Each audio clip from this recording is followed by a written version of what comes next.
friends, I am out in my garden. It is supposed to rain all week this week, and I was going to trellis up my tomato plants yesterday. It was really nice outside yesterday, but I didn't get to it. So trying to get to it right now while it's just sprinkling. I'm going to show you what my tomato plants look like right now, and then I'll give you an after. I may show you a little bit of the process that I'm going to go with this season, because these bad boys need to be trellised and thinned and pruned a little bit, because with all this rain, all of that water soluble nitrogen is going to give them a big boost of green growth, and it's going to be a week long of it, and I don't know that I can wait a week to trellis these guys, because by then these guys are going to be massive and they're already big. So this entire wall of green is tomatoes. So I have my back row that needs to be trellised up onto my cattle panel, and then I have my front row that needs to be thinned and kind of draped and trained to go that way, not this way, so that these guys will have enough airflow. So what I'm doing is most of my tomatoes are 2-liter systems, which means when they were itty bitty, I chopped the top and made it so that they had 2 main liter stems. Since these are indeterminate tomatoes, they will continue to put offshoots on. That was my dog, sorry. But here is like a stem of foliage, and then out of the armpit at a 45-degree angle, you'll see this is another tomato plant, a sucker, and you can kind of see that it actually already is starting to have flower buds on it. If I let this grow, this will continue to grow and keep going. What I'm gonna do is I'm gonna keep trellising these guys upwards. They're gonna have little clusters of tomatoes, and as we go, I'll just keep, putting them onto this main stem and getting rid of the foliage that is underneath of the clusters. I wanna leave as much of the leaves on top of the clusters so that these guys are protected. But other than that, I wanna give nice airflow to the plants so that we don't spread as much disease, and I wanna cut these lower limbs so that the leaves aren't touching the soil, getting funguses and whatnot. So I'm gonna work my way through this madness, hopefully leaving this little concrete barrier for me to walk on was a good choice, because I did move this back away from this wall so I could walk on this. Hopefully that's enough space. I'm gonna be balancing. Hey friends, it is the next day. So it started sprinkling quite a bit, and I wasn't very comfortable with having my phone out. It is still raining today, but it's a light mist. I did go ahead and finish off all of my tomatoes. So I went through and I did my main tomato bed, which is right here, and then I did the raised bed right there, as well as like the pots. And then I went through my tomato stalk back in there in the corner, can't really see it, and I got rid of any leaves that look like they had diseases or anything like that. The tomato stalk is a huge experiment, especially since I'm not using any supports on it, so I may lose a few of those tomatoes, which is okay. I planted so many more tomatoes this year than I did last year, and really just hoping that these tomatoes do well. But I want to show you guys what all I did and kind of what technique I'm using this year.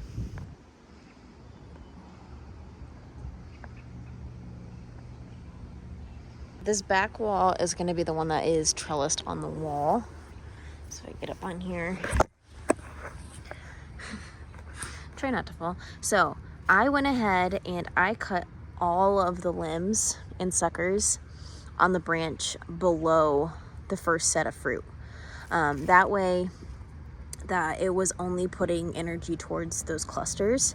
I left leaves on the top. We've got tons more clusters, and this way it gets really nice airflow, and hopefully it will put a lot of energy towards those tomatoes. You can see that one has some crazy bottom.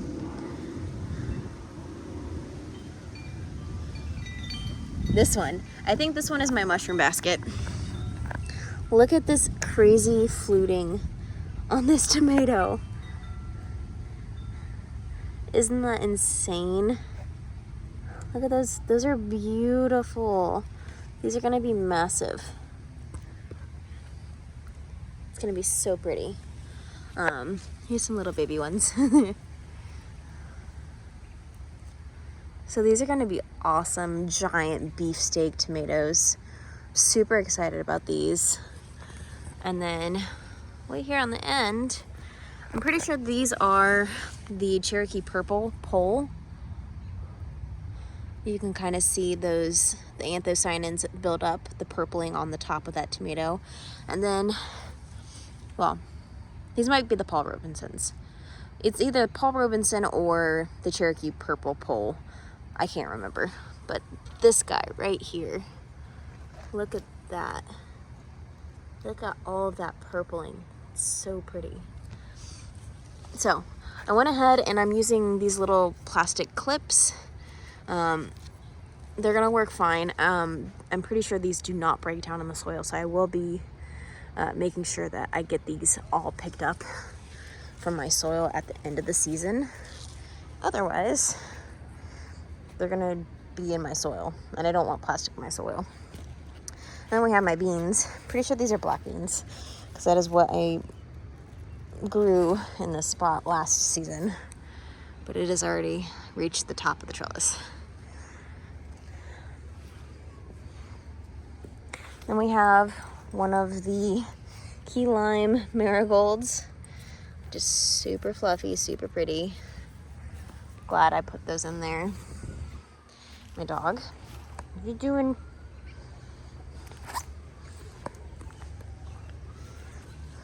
Then you can see all the remains from all of the tomato pieces I fluffed up.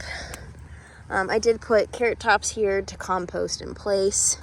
And then I tried my hardest for these front rows of tomatoes to take all of the leaves that were touching the soil off, just because I didn't want them to be turning yellow and getting spots and getting fungal diseases and then spreading to the rest of the plant.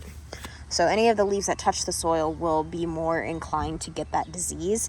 It also kind of comes with giant waves of humidity or really hot temps. So all this rain, Ohio's notorious for humidity, but doing what I can. So these tomatoes, there's something that I actually wanted to show you guys. So this is one of my tomato plants. It's under here. And as you can see on this stem, there's a bunch of bumps. So these bumps are actually where the plant is starting to grow nodules for roots, because it was touching the soil. This can also happen with really high humidity. You can also see the hairs. The little hairs are actually called trichomes. That is what protects the plant. It's really normal. Actually, the hairs, the trichomes, are normal for tomato plants. These bumps, also normal. So if this happens to your plant, don't be worried. It's really normal. If I pull up on right here where this guy was leaning on the soil, you can already see that all of the roots. So typically with tomato plants, they don't grow straight up. They will actually grow up and then fall over. And like the very tip of the tomato plant would be facing upwards, the branches will be facing upwards, but the main stem will grow along the ground. So anywhere that stem is touching the ground, it'll put roots down to really get those nutrients and kind of stabilize itself. So this is how tomatoes grow. I did put up some temporary supports just to keep these guys to grow into this walkway. These really won't do much because these are indeterminate tomatoes. They will grow until the end of time or disease or pest take them out. All of the tomatoes have been pruned and staked up temporarily as they start to grow. With all of this rain, things are going to really take off. Before all of that growth, I want to show you guys some of my flowers. I'm super excited about all these blooms that are happening right now because it's really pretty, and I'm really excited for all of the flowers and colors that are going to be in the garden. So this is our cut flower bed. On this end we have our dahlia plants, which Cafe au lait, giant dinner plate variety. Hasn't put off any buds yet, but it also got gnawed down by a deer. So this one might take a little longer. I think this is the creme de cassis, which is like a purpley white flower. Yeah, it has its first bud, which I'm excited to see this guy. We have our Lark's Ebb, which is a variegated variety with some pinks and oranges. And then the one that I got for free, the Rockstar Dahlia. You can kind of see how purple this guy is gonna be. It's so pretty. There's already so many blooms on this, so many blooms. And there will be tons more. The asters are coming in really nicely. Honestly, these guys may flower in like a few weeks. I've got a lot of grass in here. The carnations aren't doing much. They are bushing out a little bit more, which is nice. And then we have, I think this is a party time, playtime calendula variety. Kind of see it has like a reddish pink and then like the yellowy center. This guy's really cute. And then if you look really closely, these are the bells of Ireland that I almost did not plant. And I saw one single plant. There's just one of these guys. Out of the 3 that germinated, this is the one that made it to the garden. And he was dying in the pot. I honestly wasn't going to plant it. It looked so sad, so leggy. And I thought, you know what? It germinated. I've heard of people having really poor germination or having a really hard time getting them to germinate. I knew it's gonna be floppy because a lot of people said that you would need to trellis it or put flower netting. It's like a grid that you place over the top of it to kind of give it support. But it's starting to grow pretty little bells. Can you see those guys right there? So I'm excited about this guy. This is supposed to be a filler plant for bouquets of flowers because it stays green. So I gave it a shot. I'm gonna try it again next season. Maybe it'll be better. It will be better. Every year, more practice. Right now, this is the spot in the garden that has my heart. These are the Snapdragons Day and Night variety that my sister gifted to me, and I'm so happy. Honestly, these things have bushed out so much. Just look at how pretty. So one of my flower farm friends said that for harvesting, when you're harvesting a stem of snapdragons, you want about half of the blooms to be open. So I think that this guy would almost qualify for half. And it's just so pretty. I love the purple. And like there's so many blooms in here. I did pinch these off when they were quite small. So these guys should be blooming for quite a few days.